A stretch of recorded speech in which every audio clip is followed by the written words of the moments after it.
اب اگلے دن تمام رشتہ دار اپنے مرحوم کی قبر کے اوپر جاتے ہیں زیارت قبر کے لیے. تو تھوڑا سا اس کا تذکرہ کہ اگلے دن ان جانے والوں کی کیا ذمہ داری ہے. بس ہم وہ ذمہ داری بیان کریں گے تھوڑی دیر میں، اور اس کے بعد پھر اس کی تفصیلات میں چلے جائیں گے. پیغمبر اسلام اس بات کی بہت تاکید فرماتے تھے کہ قبور کی زیارت کے لیے زیادہ سے زیادہ جاؤ، کیونکہ یہ تم کو آخرت کی یاد دلاتی ہے. ان کو جا کر سلام کرو قبر کے مردوں کو، کیونکہ یہ تمہارے لیے درس عبرت کا باعث ہے. الخصوص اپنے والدین کی قبر کے اوپر جانا، الخصوص یا والدین میں سے کوئی ایک بھی اگر انتقال کر گیا ہو اس کی قبر پہ جانا، یہ نہ صرف یہ کہ گناہوں کی بخشش کا باعث ہے، بلکہ فقط والدین کی قبر پر جانے کی وجہ سے ہی اس بیٹے کو صالح شمار کر لیا جاتا ہے. یہ نیک بیٹا ہے، یہ نیک بیٹی ہے، اس کو شمار خود بخود کر لیا جاتا ہے. یعنی صرف ایک ایسی چیز نہیں کہ ہم گھر بیٹھ کے بھی بہت سارے نیک اعمال ان کے لیے کر سکتے ہیں، نہیں، اس کی الگ سے تاکید ہے کہ ان کی قبر کے اوپر جایا جائے. اور باقاعدہ جو دعا کسی جگہ جا کر قبول نہ ہو رہی ہو وہ اپنے والدین کی قبر پر جا کر دعا کی جائے. تو بہت ساری روایت میں اس کی بڑی تاکید آئی ہے، اور کہا یہ گیا ہے کہ والدین کی قبر پر جانے کی وجہ سے کیسی دعا کیوں نہ ہو وہ ضرور قبول ہو جاتی ہے. اگر والدین ماشاءاللہ حیات ہوں تو اپنے دادا دادی نانا نانی کسی اور رشتہ دار کی قبر پہ وہاں جا کے وہ بھی سب بھی والدین شمار ہوتے ہیں. اچھا، چھٹے امام یہ بات بھی بیان کرتے ہیں، فرماتے ہیں کہ جو شخص بھی ہم سے نیکی پر قادر رہا اسے چاہیے کہ وہ ہمارے محبوں اور موالیوں کے ساتھ نیکی سے پیش آئے. اسے بالکل وہی ثواب ملے گا جو ہمارے ساتھ نیکی کا ثواب. اچھا، پھر فرماتے ہیں چھٹے امام جو ہماری زیارت کی قدرت نہ رکھتا ہو، بہت سے لوگوں کے وسائل نہیں ہوتے زیارت پہ جانے کے لیے، جو ہماری زیارت پہ قدرت نہ رکھتا ہو اسے چاہیے کہ وہ ہمارے نیک اور محبوں اور موالیوں کی زیارت کرے، ہم سے محبت کرنے والوں کی زیارت کرے، ان کی قبروں پر جائے. ہماری زیارت کا خود بخود اس کو ثواب حاصل ہو جائے گا. تو اگر کوئی شخص ائمہ کے روضوں کی زیارت کے وسائل نہیں رکھتا ہے تو اسے چاہیے کہ صالح مومنین کی قبور کی زیارت کرے، اسے وہی ثواب ملے گا امام فرماتے ہیں جو کہ ہمارے روزے کی زیارت کا ثواب. اور یہاں تک یہ بات بیان کی گئی ہے کہ امام حسین علیہ الصلوۃ والسلام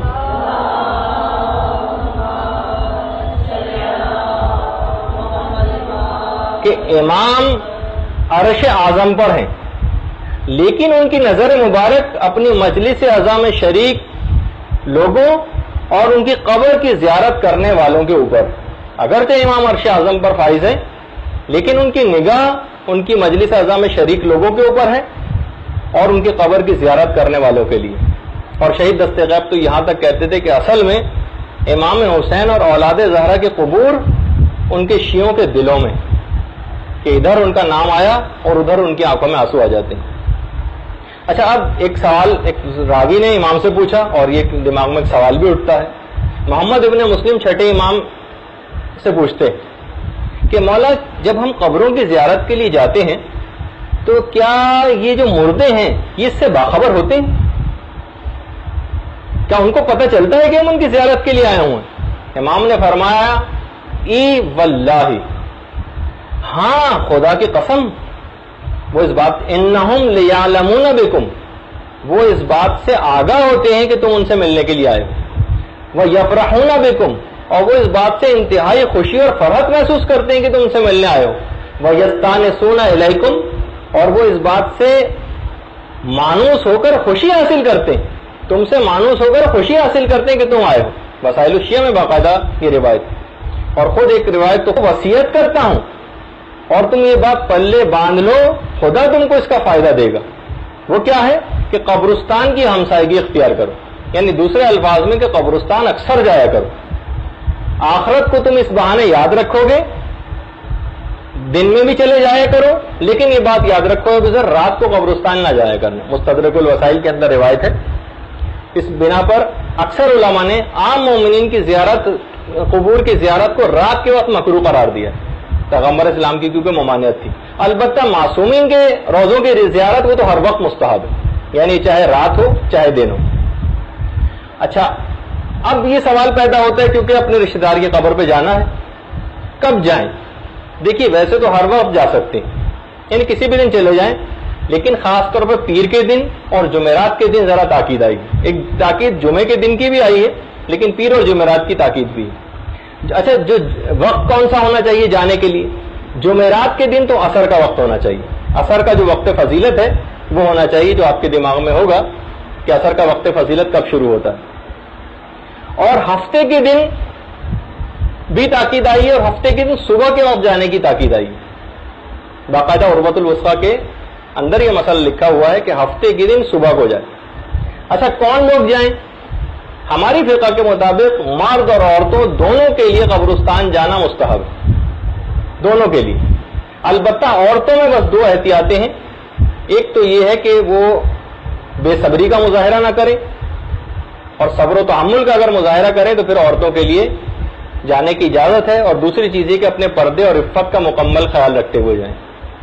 اگر وہاں جا کے بے صبری کا مظاہرہ کر رہے ہیں اور اس قسم کے کلمات کہے جا رہے ہیں تو پھر عورتوں کے لیے مناسب نہیں کہ وہاں جائیں. لیکن بہرحال جس طریقے سے وہابیوں وغیرہ کا نظریہ ہے، ہماری فقہ کا یہ نظریہ نہیں ہے.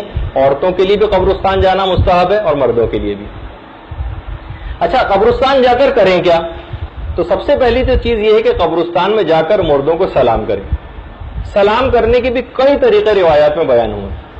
السلام علی اہل الدیار من المؤمنین، یہ ایک سلام ہے جو کہ وہاں جا کر مردوں کو کیا جاتا ہے. سلام ہو اس سرزمین کے رہنے والے مومنین پر، خدا تم سے پہلے آنے والوں اور تمہارے بعد آنے والوں پر بھی رحمت نازل کرے، اور انشاءاللہ ہم بھی جلد تمہارے پاس پہنچنے والے ہیں. یعنی یہ جملہ جا کر ان کو مردوں کو مخاطب کر کے کہے. یہ بھی عروہ کے اندر باقاعدہ یہ پورا سلام لکھا ہوا ہے کہ مردوں کو کس انداز میں جا کر سلام کرے. اچھا جب قبر کے نزدیک پہنچ جائیں تو اس وقت بھی کیا پوزیشن آپ کی ہونی چاہیے، اس کی بھی خاص بات بتائی گئی. قبر کے قریب بیٹھنا مستحب ہے، کھڑے ہونا بھی البتہ جائز ہے. بیٹھنا مستحب ہے، کھڑے ہونا جائز ہے. اچھا بہتر یہ ہے اور مستحب یہ ہے کہ قبلہ رخ ہو کر قبر کی زیارت کی جائے. اچھا ہاتھ کو قبر کے اوپر رکھا جائے اور جتنی بھی پڑھنے والی چیزیں وہ قبر کے اوپر ہاتھ رکھ کر پڑھی جائیں. اس کی بڑی تاکید آئی. کیا پڑھیں؟ اب اس کے متعلق بھی بہت ساری باتیں ہیں. ایک تو یہ کہ سورہ قدر کو 7 مرتبہ پڑھنا بہت ہی تاکید رکھتا ہے. سورہ انا انزلناہ فی لیلۃ القدر.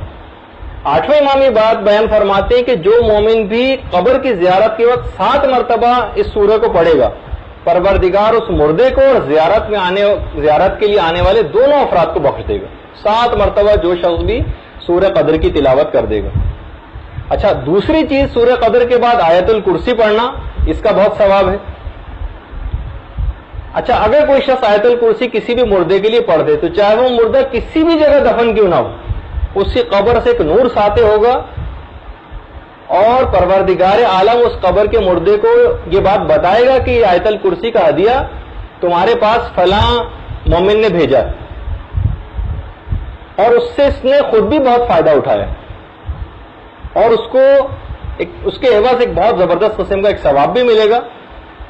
اور بلکہ یہاں تک کہا جاتا ہے کہ پڑھنے والے کو ہر حرف آیت الکرسی کے بدلے جو کہ 75 حروف ہیں، خدا ایک فرشتے کو خلق کرے گا ہر حرف کے بدلے، اور جو کہ قیامت تک تسبیح کرتا رہے گا پروردگار کے، اس کو پڑھنے کا ثواب اس آیت الکرسی کے پڑھنے والے قاری کو ملے گا. اچھا یہ جتنی بھی چیزیں ہیں جیسے کہ ابھی میں بیان کر بھی رہا ہوں، سورہ قدر تو 7 مرتبہ پڑھنے کی بڑی تاکید آئی ہے، لیکن اس کے علاوہ جتنی چیزیں ان کو 3 دفعہ پڑھنے کی تاکید. آیت الکرسی 3 دفعہ، سورہ الحم 3 دفعہ، اس کے علاوہ سورہ یہ جو معوذتین قل اعوذ برب الناس اور فلق، ان کو بھی 3 دفعہ پڑھنے کی تاکید ہے. سورہ یاسین کو 3 دفعہ پڑھنے کی تاکید ہے. سورہ ملک کو 3 دفعہ پڑھنے کی تاکید ہے، اور کچھ مفاتی کے اندر بھی کچھ دعائیں. علی خصوص ایک بات اور دماغ میں رہے کہ ویسے تو تمام رشتہ داروں اور احباب کو جانے کی تاکید ہے مومنین کی قبور کے اوپر، لیکن علی الخصوص جو سب سے قریبی ترین دوستوں کو قبر کے اوپر ضرور جائیں. روایت میں ہے پیغمبر اسلام کی، پیغمبر فرماتے ہیں کہ سب سے زیادہ انس مردے کو اپنے قریب ترین دوست کی موجودگی سے ہوتا ہے قبر پر. تو بہرحال یہ ایک چیز دماغ میں رہے تاکہ قریبی دوست اس بات سے غافل نہ ہو. برحمتك يا أرحم الراحمين وصلى الله على محمد وآله الطاهرين.